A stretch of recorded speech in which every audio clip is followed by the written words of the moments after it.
Assalamualaikum warahmatullahi wabarakatuh. Perkenalkan, nama saya Anggi Nurul Khalifah Patiroi, kelas C, peminatan pendidikan dan psikologi pendidikan dan perkembangan.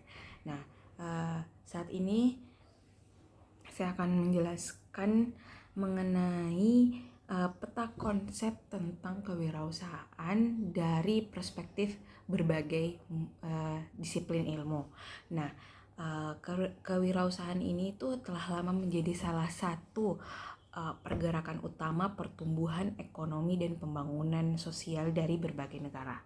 Nah, namun studi tentang kewirausahaan ini tidak bisa hanya dipahami dari satu sudut pandang saja, tapi melainkan perlu didekati dengan perspektif multidisiplin lainnya. Hal ini kewirausahaan itu melibatkan interaksi yang kompleks antar individu, organisasi, pasar, dan masyarakat. Jadi pemahaman yang mendalam akan muncul jika kewirausahaan itu ditinjau dari aspek ekonomi, psikologi, sosiologi, manajemen, pendidikan, hingga budaya. Nah,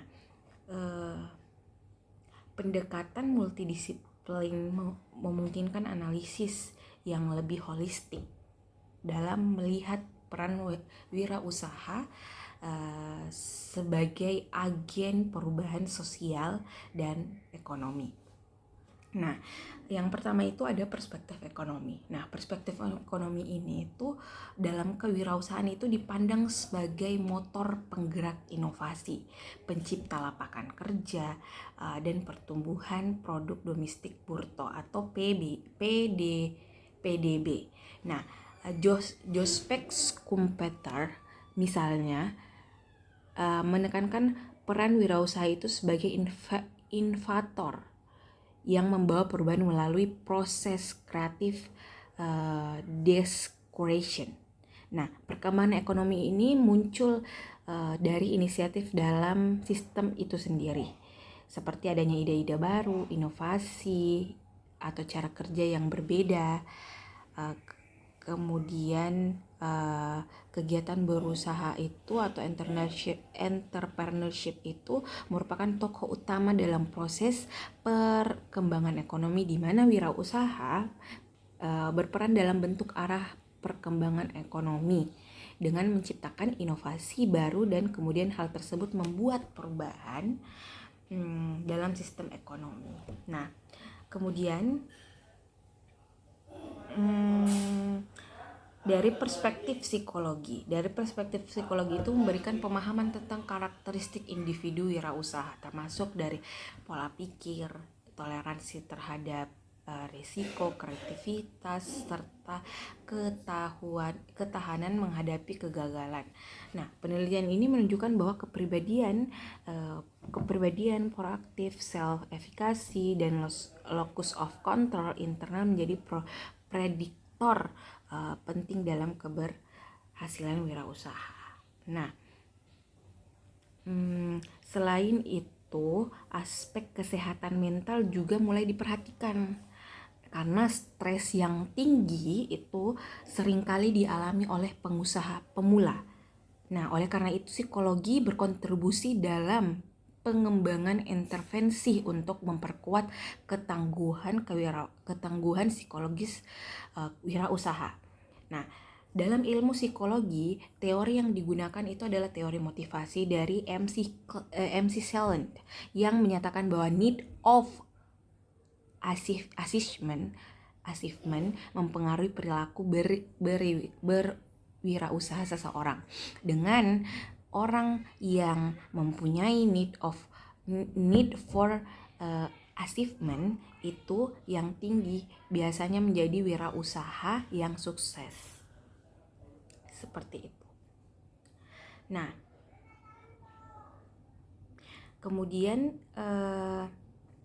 di sini need for achievement itu mempunyai perilaku yang dipengaruhi oleh motivasi berprestasi. Yang pertama itu kemampuan mengambil resiko, kemudian energi dan punya cara baru untuk mencapai tujuan.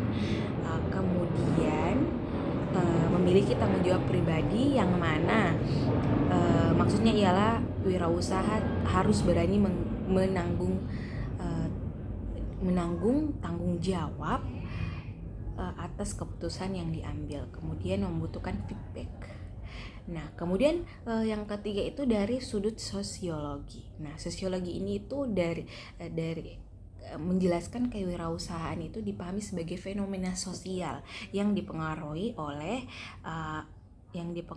struktur masyarakat, jaringan sosial, dan norma budaya. Modal sosial seperti kepercayaan, hubungan komunitas, dan kolaborasi antar individu memiliki peran penting dalam mendukung kesuksesan wirausaha. Nah, misalnya komunitas bisnis berbasis etnis atau agama sering menjadi wadah untuk memperkuat jaringan usaha, pertukaran sumber daya. Selain itu, faktor gender dan peran keluarga juga mempengaruhi cara individu terlibat dalam aktivitas kewirausahaan. Nah, kemudian yang keempat, perspektif manajemen. Nah, perspektif manajemen ini itu menekankan pada kemampuan pengelolaan sumber daya, mengorganisasikan tim, serta merancang strategi bisnis yang adaptif. Nah, dalam hal ini kewirausahaan itu tidak hanya soal ide, tetapi juga tentang eksekusi dan pengelolaan yang efektif. Nah, studi menunjukkan bahwa keberhasilan wirausaha itu sangat dipengaruhi oleh keterampilan manajerial seperti perencanaan strategis. Dari sisi globalisasi, ada suatu penelitian yang dilakukan oleh Perenoud yang menyatakan bahwa keberhasilan wirausaha di era global seperti saat ini sangat dipengaruhi oleh literasi digital dan kemampuan beradaptasi di lintas budaya. Jadi globalisasi ini sangat penting dalam bidang wirausaha karena menuntut para pelaku wirausaha untuk punya kemampuan dalam beroperasi di pasar internasional. Globalisasi juga sekarang tidak hanya menjadi wadah persaingan, tapi juga memberikan peluang bagi para pelaku wirausaha untuk berkolaborasi secara internasional. Dan juga digitalisasi di era global seperti saat ini dapat membantu mempercepat proses bisnis sehingga pengusaha kecil dapat mengakses pasar global. Kemudian dalam perspektif etika bisnis, pelaku wirausaha seringkali berkaitan dengan isu-isu seperti integritas, tanggung jawab sosial, dan juga keadilan. Jadi etika bisnis ini kemudian menjadi pondasi penting yang harus dimiliki oleh para pelaku wirausaha dalam membangun usaha, sehingga tidak hanya menguntungkan secara finansial, tapi juga bisa memberi manfaat bagi masyarakat luas. Nah, kasus-kasus kegagalan karena pelanggaran etika kemudian membuktikan kalau keberlanjutan usaha ini bergantung pada prinsip moral yang dipegang oleh pengusahanya. Nah, kemudian dalam perspektif hukum dan etika, ada suatu penelitian yang menemukan bahwa wirausahawan biasanya memiliki perilaku yang lebih etis. Karena setiap keputusan bisnis yang diambil oleh pelaku wirausaha juga mengandung aspek etis seperti kejujuran pada investor, perlakuan pada karyawan, dan juga dampak produknya terhadap masyarakat. Nah, selain itu, karena dalam lingkungan wirausaha ada banyak tekanan yang dihadapi oleh para pelaku wirausaha seperti perubahan-perubahan yang terus-menerus, keterbatasan sumber daya dan finansial. Hal itu kemudian juga mempengaruhi keputusan etis dari pelaku wirausaha. Nah, menurut Harris, Sapienza, dan Bowie, wirausahawan juga dinilai memiliki kepekaan terhadap isu moral dan kesadaran moral. Nah, beberapa penelitian lain juga mengatakan bahwa untuk sukses dalam berwirausaha, seseorang perlu memiliki imajinasi moral selain daripada kemampuan untuk mengatur strategi saat memulai usaha.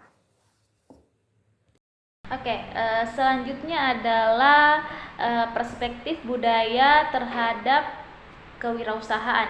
Ada 5 aspek. Aspek yang pertama adalah nilai dan norma sosial. Nah, di sini budaya menentukan bagaimana sih sebenarnya berperilaku bisnis, etika, serta cara berinteraksi dengan konsumen ataupun mitra kerja kita. Contohnya adalah budaya gotong royong di Indonesia mendorong munculnya usaha, misalnya koperasi. Terus yang kedua itu adalah identitas dan kreativitas produk. Misalnya budaya menjadi sumber inspirasi produk dan inovasi. Misalnya adalah pembuatan atau usaha batik, songket ataupun kuliner masakan tradisional. Nah, ini bisa mengangkat nilai budaya sebagai daya tarik. Terus selanjutnya adalah modal sosial. Nah, modal sosial ini budaya mempengaruhi jaringan sosial dan kepercayaan yang mendukung usaha. Contohnya komunitas lokal saling mendukung dengan membeli produk UMKM di daerahnya. Nah, selanjutnya poin keempat itu etos kerja dan sikap hidup. Nah, di sini kewirausahaan itu budaya itu membentuk etos kerja masyarakat, misalnya ulet, hemat dan menghargai waktu. Misalnya di budaya kerja Cina, nah di sana kan terkenal dengan sangat ketat dan sangat disiplin. Nah, itu bisa menjadi salah satu perspektif budaya terhadap kewirausahaan. Yang kelima adalah adaptasi global. Nah, adaptasi global ini budaya lokal bisa dipadukan dengan tren global untuk meningkatkan daya saing. Misalnya kopi tradisional Aceh yang dikemas semodern. Oke, baik. Selanjutnya itu adalah perspektif pendidikan terhadap kewirausahaan. Ada 5 aspek. Aspek yang pertama itu adalah sebagai proses belajar. Jadi di sini kewirausahaan itu bisa diajarkan melalui teori, melalui praktik ataupun pengalaman langsung.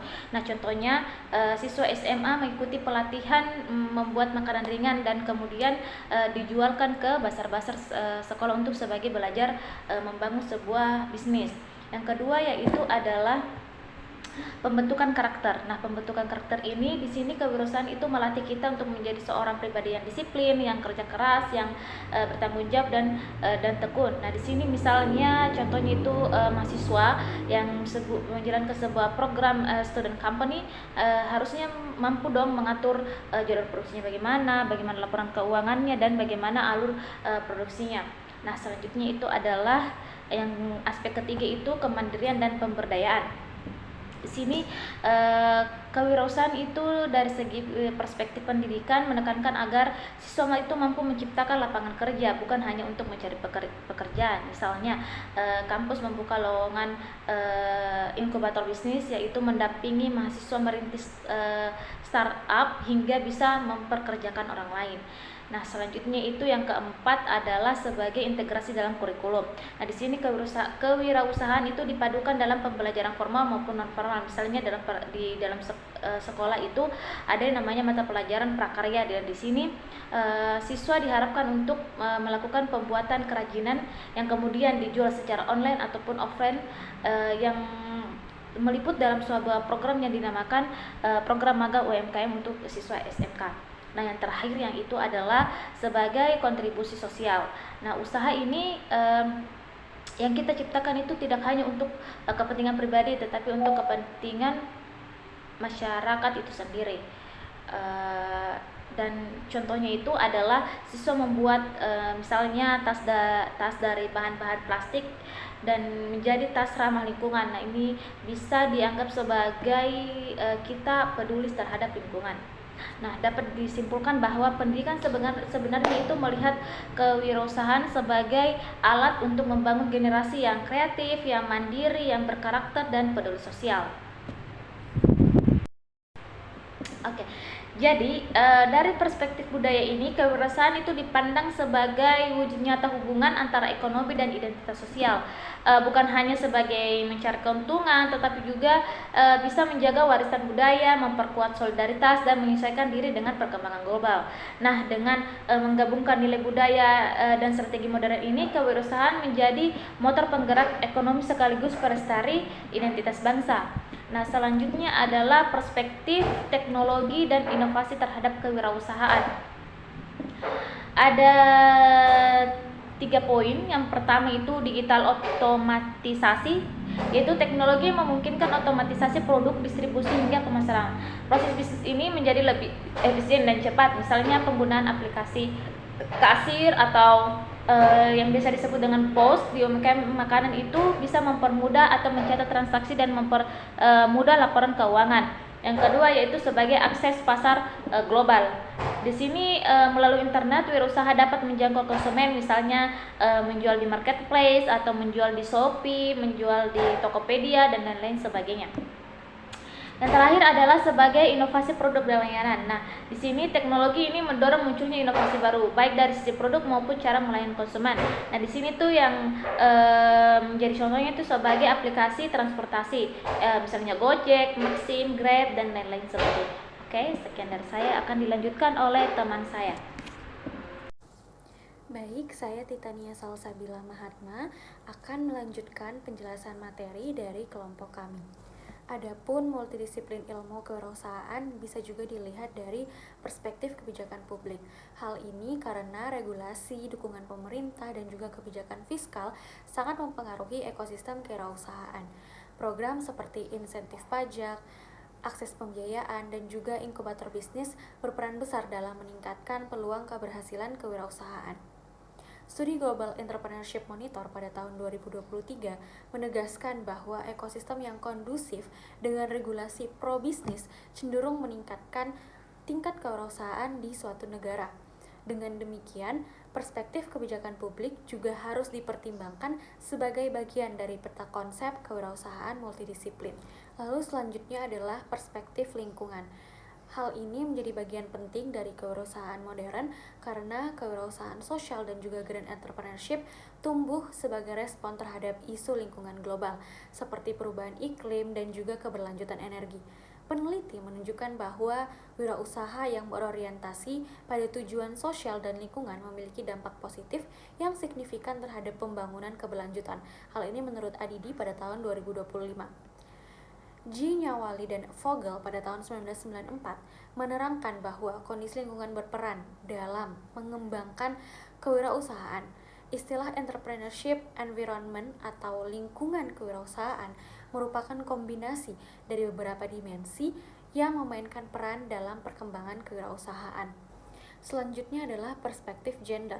Dalam kewirausahaan, terdapat kesenjangan partisipasi dan akses sumber daya antara laki-laki dan juga perempuan. Penelitian menunjukkan bahwa perempuan sering menghadapi hambatan struktural seperti keterbatasan akses modal dan stereotip sosial. Namun, perempuan wirausaha juga membawa pendekatan berbeda dalam mengelola bisnis, misalnya lebih kolaboratif dan inklusif. Hal ini menurut Unger dan kawan-kawan pada tahun 2025. Oleh karena itu, gender perlu dipahami sebagai faktor penting dalam membangun ekosistem kewirausahaan yang adil.